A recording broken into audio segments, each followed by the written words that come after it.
Hello student, आज मैं आपको संस्कृत के 10वें पाठ है बुद्धियश्च बलम तस्य को पढ़ाने जा रही हूँ। इस पाठ का जो शीर्षक है वो है बुद्धियश्च बलम तस्य। इसका मतलब होता है कि बुद्धि जो है वो बल से बड़ी होती है, अर्थात जिसके पास बुद्धि है उसे जरूरी नहीं कि वो बलशाली ही हो तभी उसका काम हो, वो अपना काम बुद्धि से भी कर सकता है। तो चलिए हम इस पाठ को शुरू करते हैं। एकस्मिन् वने वट वृक्ष आसीत। एक वन में वट वृक्ष मतलब बरगद का पेड़ था। तस्मिन् वायस दंपति अवस्थाम, और उस वन में वायस दंपति मतलब कौवा पति पत्नी मतलब एक कौवे का जोड़ा रहता था। किंचित कालांतरम वायसी द्वे अंडे स्वनीडे स्थापियत। कुछ समय बाद, कालांतरम मतलब कुछ समय बाद, वायसी मतलब कौवी जो थी, जो फीमेल कौवा, द्वे अंडे दो अंडे स्वनीडे मतलब अपने घोंसले में स्थापित रखती है। अंडभ्याम दो शावको अभवताम सनह सनह तव अविर्धताम। अंडों से दो शावक निकलते हैं और सनह सनह और धीरे धीरे वे अवर्धेताम बड़े होते हैं। वट वृक्षस्य अधः कोटरे एकः कृष्ण सर्पः वसति इसमें। और जो वट वृक्ष था, बरगद का पेड़ था, उसमें एक बिल, एक कोटरे मतलब एक खोखली जगह, एक तरह का एक बिल था, उसमें कृष्ण सर्प मतलब एक काला सांप रहता था। एकदा वायसः वायसी च खाद्यम आनन्तुम बहिर्गतवन्तो। एक बार वायसः वायसी मतलब कौवा और जो कौवी थे, खाद्यम खाने की तलाश में, बहिर्गतवन्तो मतलब बाहर जाते हैं। एतन मध्ये कृष्ण सर्पः शावकयोः ध्वनिं श्रुत्वा वृक्षमारुण्यं शावकौ खदितवान।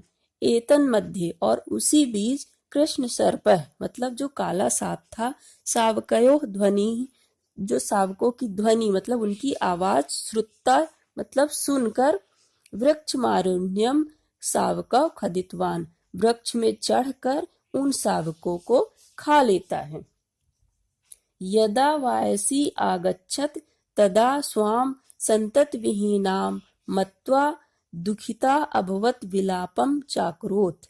यदा वायसी तभी वह वायसी मतलब कौवी आती है, तदा स्वा संतत विहीना और अपने संतान को ना देखकर वह संतान विहीन हो जाती है और इस दुख से वह विलाप करने लगती है। विलाप मतलब रोने लगती है कि मेरे बच्चे कहाँ गए। तदैव वायसः अपि प्रत्यागच्छति, और तभी कौवा भी वापस आता है। वायसी वायसम सर्व निवेदयत, और वायसी मतलब कौवी जो होती है वो कौवा से सारी बात बताती है। वायसः तस्या दुखेन दुखितः भूत्वा अवत प्रिये अलम विलापेन, और जो कौवा था वो इस दुख से दुखी होकर बोला, हे प्रिय, अलम विलापेन तुम विलाप मत करो, अर्थात तुम मत रो। अहम सर्पस्य विनाशम करिष्यामि, हम सर्प का विनाश करेंगे। इदा श्रुत्वा वायसी वायसम अपृच्छत भो स्वामिन् सर्पः बलवान अस्ति। इदम श्रुत्वा मतलब यह सुनकर वायसी वायसम अपृच्छत, कौवी जो है वो कौवे से बोलती है, पूछती है, भो हे स्वामी, हे स्वामी, सर्पः बलवान अस्ति, सर्प तो बहुत बलवान है। आवाम निर्बलौचा, और हम जो है निर्बल मतलब हम तो कमजोर हैं। कथम एतत् संभवति, यह कैसे संभव है कि हम उसका विनाश कर पाएंगे। वायसः प्रत्युत्तरः यस्य बुद्धिम बलम तस्य, कौवा बोला, यस्य बुद्धि बलम तस्य, बुद्धि जो है वो बल से बड़ी होती है। सा पुनः अपृच्छत कथम एतत्, वह पुनः पूछती है, कथम एतत् यह कैसे। मह्यमपि कथय, मुझसे बताओ। वायसः तस्या कर्णे शनः शनः सर्वमुपायम कथितवान। तब वायसय मतलब कौवे ने उसके कान में शनः शनः मतलब धीरे धीरे सारा उपाय बताया कि हम कैसे सर्प का विनाश करेंगे। अग्रिम दिने प्रातः काले एव वायसी सरस्तीरम गत्वा वृक्षस्य शाखायाम अतिष्ठति। अग्रिम दिने मतलब अगले दिन प्रातः काल सुबह वायसी मतलब कौवी सरस्तीरम मतलब नदी के किनारे जाती है। वृक्षस्य शाखायाम अतिष्ठति, वृक्षस्य मतलब पेड़ की शाखा मतलब पेड़ की डाली में बैठ जाती है। तस्मिन्नेव काले एकः राजकुमारः स्नायाम तत्रागच्छत्। उसी दिन उसी समय एक राजकुमार स्नान के लिए आता है।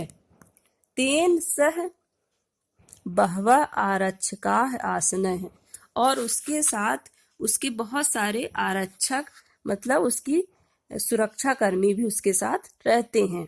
राजकुमारः वस्त्राणि अवतार्य एकस्या शिलायाम स्थापयत।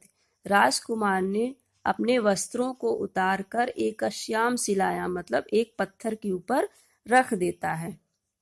बहुमूल्यम रत्न जटितम हारमपि तत्रैव स्थापयत, और उसके साथ वह अपना बहुमूल्य रत्न जड़ित हार भी वहीं पर रख देता है, अर्थात कीमती एक हार रहता है जो रत्नों से भरा हुआ होता है, उसको भी वहीं कपड़ों के पास रख देता है। सहसा वायसी चच्वा हारम उत्थाय आकाशे उत्पतत, और अचानक वही कौवी चच्वा मतलब अपनी चोंच से हार को उठाकर हार को उठाकर आकाशे उत्पतत आकाश में उड़ने लगती है। आरक्षकाः वायसीम अनुसरन्तः अधावन, और जो आरक्षक होते हैं उनके सुरक्षा कर्मी होते हैं वो कौवी को देखकर उनके पीछे पीछे भागने लगते हैं। वायसी हारम सर्पस्य कोटरे अचिपति, और जो कौवी होती है वो हार को ले जाकर सर्पस्य कोटरे अर्थात सर्प का जो सांप का जो कोटर होता है उसका बिल होता है वहां पर डाल देती है। आरक्षकाः धावन्तः तत्कोटरम आगच्छन्, और जो उनके सुरक्षा कर्मी होते हैं राजकुमार के धावन्तः मतलब दौड़ते हुए कोटर के पास आते हैं, अर्थात सांप के बिल के पास पहुंच जाते हैं। तत्र ते कृष्ण सर्पम दृष्ट्वा लंगुड़ प्रहारे तम अधवंतम, और वो काले सांप को देखकर लंगुड़ प्रहारे मतलब लकड़ी से उस पर प्रहार करते हैं मतलब उस पर वार करते हैं और उसको मार डालते हैं। एवं वायस दंपति अतीव प्रसन्नो अभवताम, और तब वायस दंपति मतलब कौवे कौवे का जो जोड़ा होता है पति पत्नी दोनों, वो अतीव प्रसन्नो मतलब बहुत ही प्रसन्न होते हैं। वायसः वायसीम अवदत् प्रिये बुद्ध्या किम न सिद्ध्यन्ति, तब कौवा ने कौवे से बोला कि प्रिय तुमने देखा कि बुद्धि से क्या नहीं किया जा सकता है। अतएव नीतिकारा कथयन्ति, इसीलिए नीतिकार कहते हैं कि बुद्धिश्य बलम तस्य, बुद्धि जो है वो बल से बड़ी होती है, अर्थात जिसके पास बुद्धि है वो कोई भी काम कर सकता है, उसके लिए उसे बल की जरूरत नहीं है। Thank you.